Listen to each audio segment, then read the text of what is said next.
السلام عليكم، نتمنى تكونوا بخير وعلى خير. مرحبا بكم معايا في فيديو جديد. اليوم ان شاء الله غادي نشارك معكم الطريقه ديال الخياطه ديال نص طوق ديال الجلابه كما كتلاحظوا بالسفيفه. الطريقه ديال المحترفين، طريقه رائعه ومبسطه بشرح مبسط. نبداو على بركه الله. كما كتشوفوا كناخذوا هنا الكابل اللي ضروري يكون مفور كما كتشوفوا، وغادي نحتاجو هنا 5 متر ديال السفيفه كافيه بالنسبه للجلابه ديال نص طوق. هانتوما كتشوفوا. دابا نبداو على بركه الله.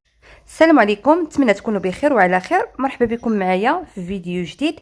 اليوم ان شاء الله غادي نشارك معكم الطريقه ديال الخياطه ديال نص طوق ديال الجلابه كما كتلاحظوا بالسفيفه. الطريقه ديال المحترفين، طريقه رائعه ومبسطه بشرح مبسط. نبداو على بركه الله. كما كتشوفوا كناخذوا هنا الكابل اللي ضروري يكون مفور كما كتشوفوا،